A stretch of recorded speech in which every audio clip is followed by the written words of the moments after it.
Very good morning class. Welcome to our YouTube channel RPSC bio academy. देखिए, हम जिस animal के बारे में डिस्कशन कर रहे थे वो था टीनिया, और आज हम टीनिया का रिप्रोडक्टिव सिस्टम देखते हैं। क्या बात करते हैं साहब?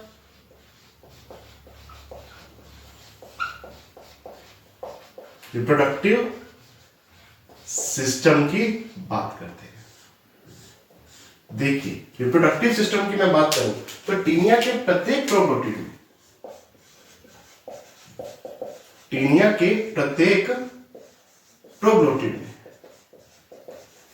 ईच प्रोग्लोटिड की मैं बात कर रहा हूं, तो मेल रिप्रोडक्टिव सिस्टम और फीमेल रिप्रोडक्टिव सिस्टम दोनों रिप्रोडक्टिव सिस्टम पाए जाते हैं। मेल रिप्रोडक्टिव सिस्टम और फीमेल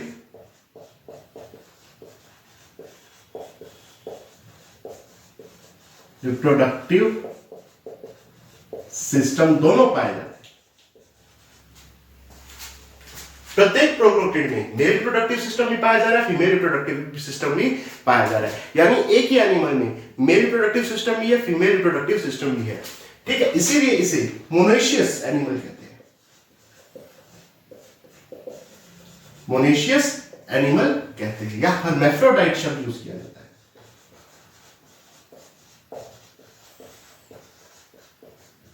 हर्मैफ्रोडाइट शब्द का इस्तेमाल किया जाता है। यानी प्रत्येक प्रोग्लोटिड में मेल रिप्रोडक्टिव सिस्टम भी पाया जाए, उसी में फीमेल रिप्रोडक्टिव सिस्टम भी पाया जा रहा है, जिसे मोनेशियस या हर्मैफ्रोडाइट कहते हैं। देखिए, हमने जब प्रोग्लोटिड की बात की थी तो यहां पर तीन प्रकार के प्रोग्लोटिड बताए थे। एक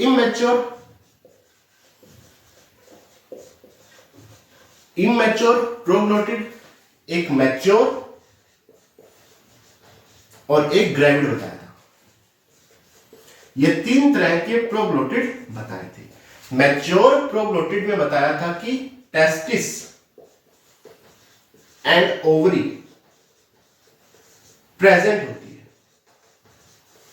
और मिडल में पाए जाते हैं।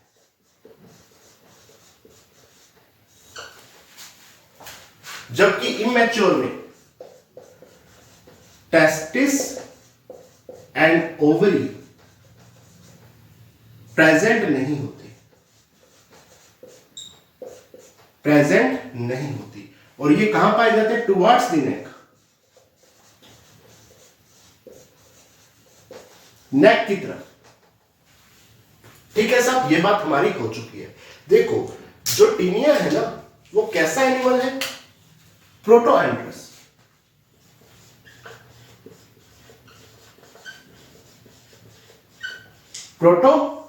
प्रोटोएंड्रस मतलब यहां पर मेल रिप्रोडक्टिव सिस्टम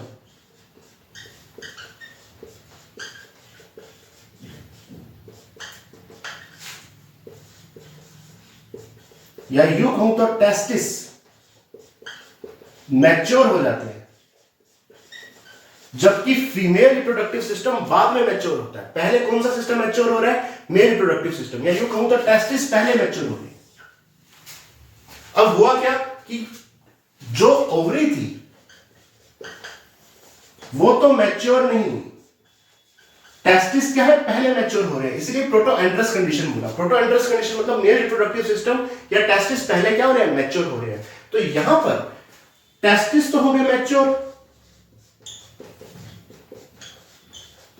या मेल रिप्रोडक्टिव सिस्टम तो हो गया मैच्योर, लेकिन ओवरी यहां पर मैच्योर नहीं हुई। टेस्टिस मैच्योर हो गया, ओवरी यहां पर मैच्योर नहीं हुई। तो इमैच्योर प्रोग्लोटिड में ऐसे प्रोग्लोटिड्स भी पाए जाते हैं जिनमें टेस्टिस और ओवरी दोनों ही प्रेजेंट नहीं होती। ऐसे प्रोग्लोटिड भी पाए जाते हैं जिनमें टेस्टिस तो मैच्योर हो जाता है, ओवरी मैच्योर नहीं होती, यानी ओवरी नहीं पाई जाती, टेस्टिस पाया जाता है। ठीक है, तो इमैच्योर प्रोग्लोटिड में ऐसा भी हो सकता है कि टेस्टिस और ओवरी दोनों ना पाए जाए, ऐसा भी हो सकता है कि केवल टेस्टिस पाया जाए। क्यों? प्रोटोएंड्रस कंडीशन है, मेल रिप्रोडक्टिव सिस्टम या टेस्टिस पहले मैच्योर हो जाता है। तो यहां पर केवल टेस्टिस भी आपको देखने को मिल सकता है, लेकिन यहां पर टेस्टिस और ओवरी दोनों क्या होंगे? प्रेजेंट होंगे। जो मिडल में प्रोग्लोटिड पाए जाएंगे वहां पर टेस्टिस और ओवरी दोनों प्रेजेंट होंगे। यहां पर टेस्टिस प्रेजेंट हो सकता है, ओवरी प्रेजेंट नहीं होगी, या दोनों ही प्रेजेंट नहीं होंगे। ठीक है, तो अगर ये क्वेश्चन आए कि टेस्टिस पाए जा सकते हैं, इमैच्योर प्रोग्लोटिड में पाए जा सकते हैं, टेस्टिस मैच्योर है, ओवरी मैच्योर नहीं है, तो कहां पर इमैच्योर प्रोग्लोटिड में पाए जाते हैं। और यहां पर कई बार ऐसा भी होता है टेस्टिस और ओवरी दोनों ही प्रेजेंट नहीं होते। ठीक है, तो ये थोड़ा सा ध्यान रखिए, क्योंकि यहां पर प्रोटोएंड्रस कंडीशन पाई जाती है, मेल रिप्रोडक्टिव सिस्टम या टेस्टिस पहले मैच्योर हो जाते हैं। ठीक है साहब, अब बात करते हैं मेल रिप्रोडक्टिव सिस्टम की।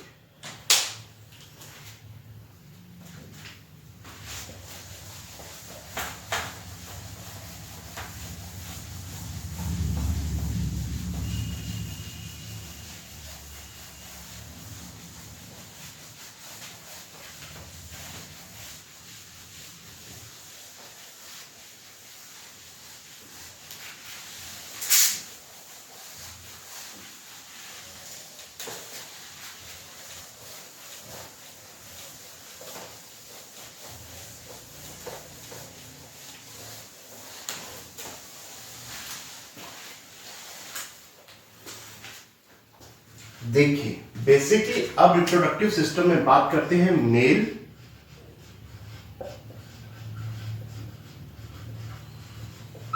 रिप्रोडक्टिव सिस्टम,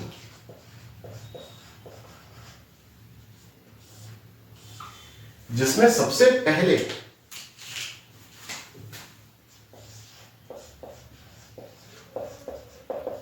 टेस्टिस की बात करते हैं। अगर मैं टेस्टिस की बात करूं तो बेसिकली स्मॉल है, न्यूमरस है, स्मॉल है, न्यूमरस है, स्कैटर्ड रहते हैं मेसेंकाइम में।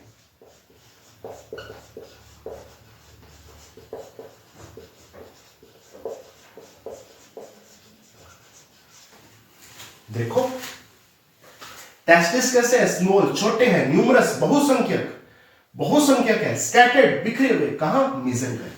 न्यूमरस मतलब बहुसंख्यक है। टेस्टिस के बाद वासा डिफरेंशिया,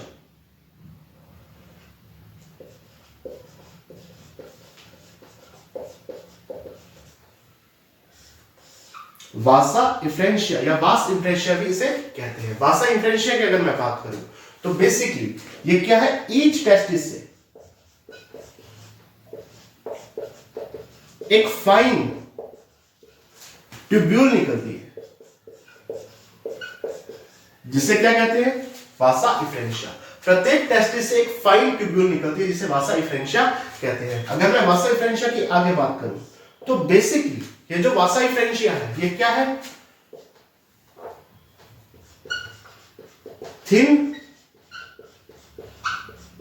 डक्ट्यूल है, थिन डक्ट्यूल है, जो कि इंटरकनेक्टेड रहती है,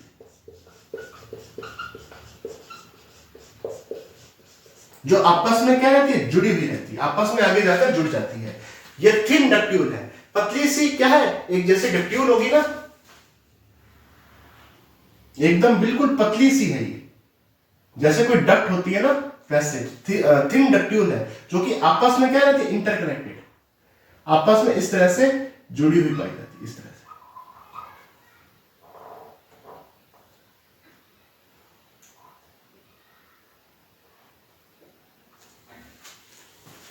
ठीक है साहब, तो वासा इफ्रेंशिया। अब नंबर 3 पे बात करते हैं, वासा डेफरेंस। वासा डेफरेंस, वासा डेफरेंस की बात की जाए तो थिक मस्कुलर ट्यूब है। बहुत सारी वासा डिफरेंस कहां खुलती है, वासा डिफरेंस में खुलती है, जो कि थिक मस्कुलर ट्यूब है। कैसी है, थिक है, मस्कुलर ट्यूब है। और अगर मैं आगे बात करूं तो बेसिकली ये ट्रांसवर्स पोजीशन में एक्सटेंडेड रहती है। ट्रांसवर्स पोजीशन में क्या रहती है, एक्सटेंडेड रहती है। ट्रांसवर्स पोजीशन में एक्सटेंडेड रहती है, या यूं कहूं तो टुवर्ड्स दी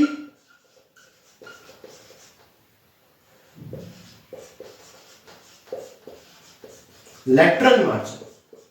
कहां पाई जाती है? लैटरल मार्जिन की तरफ।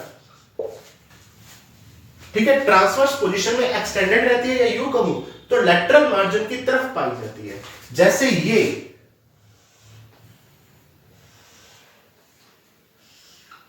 एक प्रोग्लोटिड आ गया, तो यहां पर पाई जाएगी वासा डिफरेंस, और लैटरल मार्जिन की तरफ, ये जो लैटरल मार्जिन है यहां पर, और ट्रांसवर्स पोजीशन में एक्सटेंडेड रहेगी, ट्रांसवर्स पोजीशन में एक्सटेंडेड रहेगी, और लैटरल मार्जिन की तरफ ये पाई जाएगी। क्या है? वासा डिफरेंस। और ओपन होगी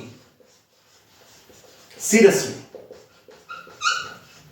किसमें ओपन होगी साहब? सीरस में ओपन होगी। ये यहां पर ओपन होगी, किसमें? सीरस में। अब बात करते हैं सीरस की। सीरस की अगर मैं बात करूं तो ये भी थिक है, मस्कुलर है, थिक है, मस्कुलर है, और कोपुलेटरी ऑर्गन है।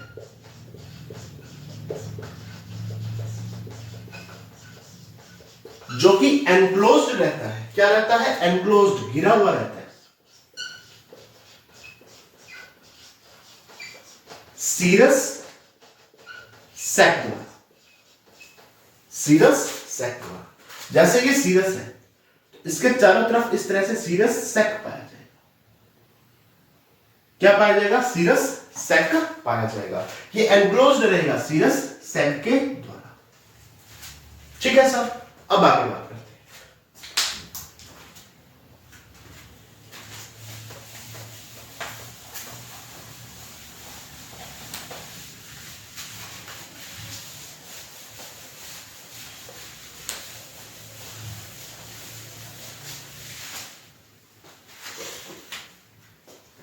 देखिए, अब मेल रिप्रोडक्टिव सिस्टम में आगे बात करते हैं सीरस।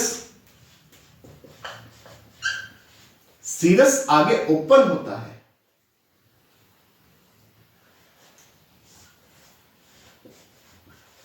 मेल जेनाइटल पोर। मेल जेनाइटल पोर में सीरस आगे ओपन होता है, या इसे मेल गोनोपोर भी कहते हैं।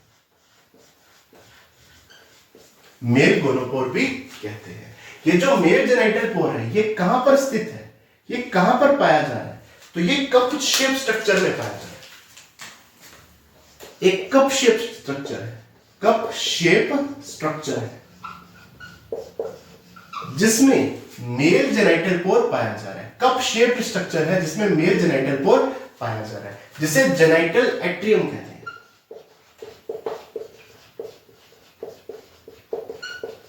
जेनाइटल एट्रियम कहते हैं।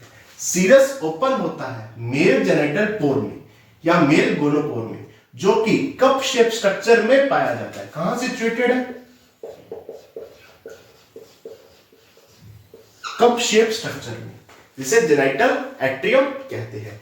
जेनाइटल एट्रियम में मेल जेनाइटल पोर भी पाया जाता है, फीमेल जेनाइटल पोर भी पाया जाता है। मेल जेनाइटल पोर भी पाया जाता है, फीमेल जेनाइटल पोर भी पाया जाता है। और जेनाइटल एट्रियम ओपन होता है।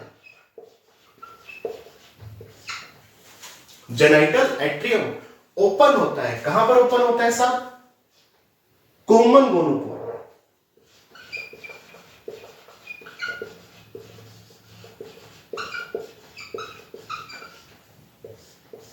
कॉमन गोनोपोर में ओपन होता है। जो जेनाइटल एट्रियम है वो ओपन होगा कहां? कॉमन गोनोपोर में ओपन होगा। देखो, हमने अभी कप शेप स्ट्रक्चर देखी है।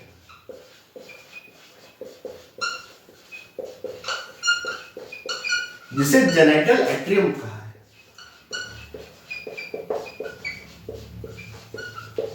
जेनाइटल एट्रियम कहा है, जिसमें मेल जेनाइटल पोर और फीमेल जेनाइटल पोर दोनों पाए जाते हैं। मेल जेनाइटल पोर भी पाया जाता है, फीमेल जेनाइटल पोर भी यहां पर पाया जाता है, जिसे जेनाइटल एट्रियम कहा। ये जो जेनाइटल एट्रियम है, ये टाइनी, छोटा सा प्रोट्यूबरेंस में स्थित होगा, टाइनी प्रोट्यूबरेंस में स्थित होगा।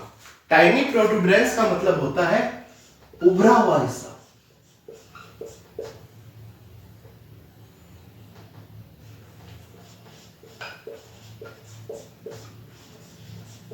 उभरा हुआ भाग या उभरा हुआ हिस्सा। तो ये जो जेनाइटल एट्रियम है, ये टाइनी प्रोट्यूबरेंस एक उभरे हुए भाग में, एक छोटे से उभरे हुए भाग में स्थित होगा। इस उभरे हुए भाग को, इस टाइनी प्रोट्यूबरेंस को क्या कहते हैं? Genital papilla.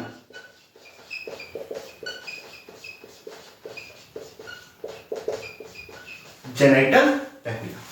सीरस ओपन होता है मेल जेनाइटल पोर में, या मेल गोनोपोर होता है, जो कि मेल जेनाइटल पोर कहां सिचुएटेड होता है? कप जैसे स्ट्रक्चर जेनाइटल एट्रियम में स्थित होता है। जेनाइटल एट्रियम में मेल गोनोपोर और फीमेल गोनोपोर दोनों ओपन होते हैं, और दोनों आगे चलकर एक कॉमन गोनोपोर में खुलते हैं, एक कॉमन गोनोपोर में खुलते हैं। यहां पर मेल भी पाया जा रहा है, फीमेल भी पाया जा रहा है, जो कि बाद में ओपन होगा कॉमन गोनोपोर के रूप में। और ये जो कप शेप स्ट्रक्चर जिसे जेनाइटल एट्रियम कह रहे हैं, ये टाइनी प्रोट्यूबरेंस एक उभरे हुए भाग, छोटे से उभरे हुए भाग में पाया जाता है। उस उभरे हुए भाग को जेनाइटल पेपिला कहते हैं। ठीक है सब?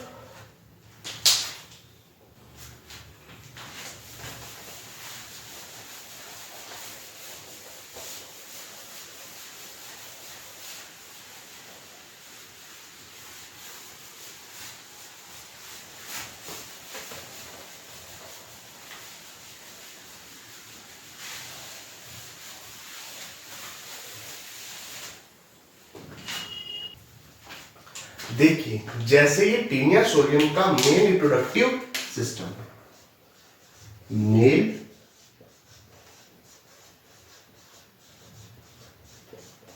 रिप्रोडक्टिव सिस्टम है। ये सब जो ब्लैक कलर में शो किया गया है, ये प्रोग्लोटिड है। क्या है सब? प्रोग्लोटिड है। ठीक है सब?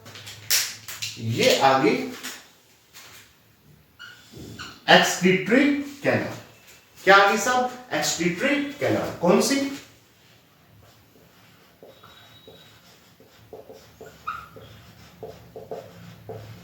Longitudinal excretory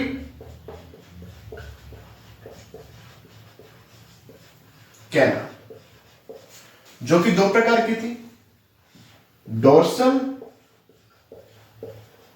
longitudinal excretory canal और वेंट्रल लॉन्गिट्यूडिनल एक्सक्रीटरी कैनाल, जिनकी टोटल संख्या 4 थी, 2 डोर्सल की, 2 वेंट्रल की। और जो वेंट्रल थी वो तो एंटायर बॉडी में पाई जा रही थी, डोर्सल केवल एंटीरियर पार्ट पर पाई जा रही थी। ये जो लॉन्गिट्यूडिनल एक्सक्रीटरी कैनाल है, ये लेटरल पोजीशंस पर पाई जाती है। कहां पर? लेटरल पोजीशंस पर पाई जाती है। इसीलिए इन्हें लेटरल लॉन्गिट्यूडिनल एक्सक्रीटरी कैनाल्स भी कहते हैं। लेटरल लॉन्गिट्यूडिनल एक्सक्रीटरी कैनाल्स भी कहते हैं, जो कि दो प्रकार की है, डोर्सल और वेंट्रल।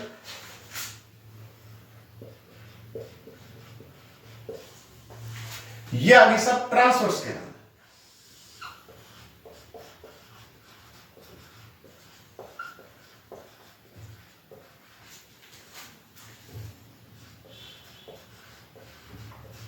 ट्रांसवर्स एक्सक्रीटरी कैनाल भी कर सकते हो। ट्रांसवर्स एक्सक्रीटरी कैनाल ही आती। अगर मैं टेस्टिस की बात करूं तो यहां पर आपको ये जो बिखरे हुए हैं स्मॉल स्ट्रक्चर, ये जो बिखरी हुई स्मॉल स्ट्रक्चर है, ये टेस्टिस है। बिखरी हुई जो स्मॉल स्ट्रक्चर आपको दिखाई दे रही है, ये क्या है सब? टेस्टिस है। प्रत्येक टेस्टिस से ये जो ट्यूब्यूल जैसी स्ट्रक्चर आपको निकली हुई दिखाई दे रही है, यह है वासा एफरेंशिया। यह है सब वासा एफरेंशिया।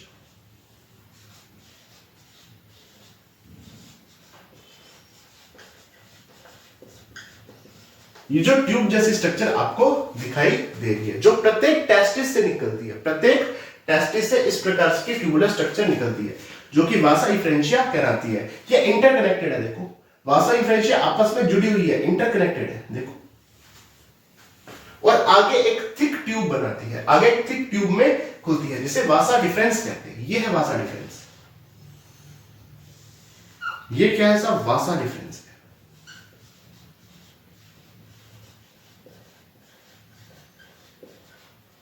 वासा डिफरेंस है। ये जो थिक ट्यूब है, थिक मस्कुलर ट्यूब है, ये है वासा डिफरेंस। वासा डिफरेंस आगे चलकर सीरस में खुलती है, ये है सीरस।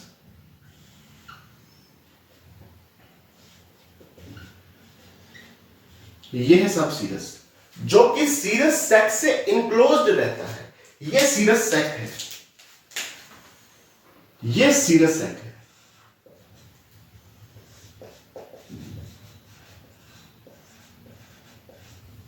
ये सीरस है सब। और सीरस सैक, सीरस किससे इनक्लोज्ड है?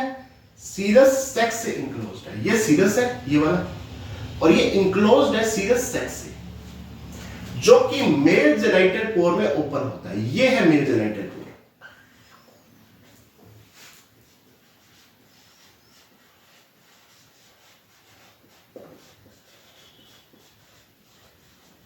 या मेल गोनोपोर भी कहते हैं। ये है मेल जेनाइटल पोर, ये वाला, ये है सब मेल जेनाइटल पोर।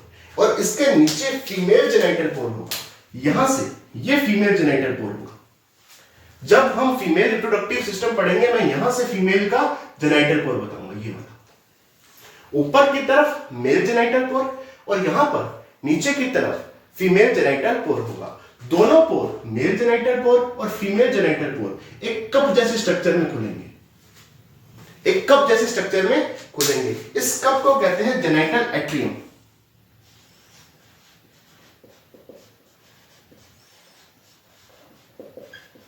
ये जो कप जैसे स्ट्रक्चर आपको दिख रही है, ये क्या है? जेनाइटल एट्रियम है। ये जो कप जैसी स्ट्रक्चर आपको देखने को मिल रही है, ये जेनाइटल एट्रियम है। और बाहर की तरफ एक कॉमन गोनोपोर होगा।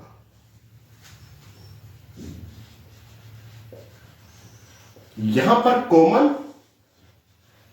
गोनोपोर आ गया, बाहर की तरफ कॉमन गोनोपोर है। ये वाला जो बाहर की तरफ एक कॉमन गोनोपोर है, यहां पर तो मेल जेनाइटल पोर और फीमेल जेनाइटल पोर है, दोनों सेपरेट है। बाहर की तरफ एक कॉमन गोनोपोर आपको यहां पर दिखाई दे रहा है, ठीक है। और ये जो जेनाइटल एट्रियम है, ये जो कप जैसी स्ट्रक्चर है, जो कि बाहर की तरफ कॉमन गोनोपोर में खुल रही है, ये कहां पर प्रेजेंट है? ये एक उभार पाया जा रहा है। क्या पाया जा रहा है? सब उभार पाया जा रहा है। इस उभार में प्रेजेंट है। ये जो उभार आपको दिख रहा है ना, देखो यहां पर उभार है, बाकी कहीं पर उभार है क्या? बाकी कहीं पर इस प्रकार का उभार है क्या? कहीं पर उभार नहीं है, केवल यहां पर एक छोटा सा उभार है। इस उभार में ये जेनाइटल एट्रियम पाया जा रहा है। इस उभार को क्या कहते हैं? ये जो छोटा सा उभार आपको दिख रहा है ब्लैक कलर में, इसे कहते हैं जेनाइटल पेपिलिया।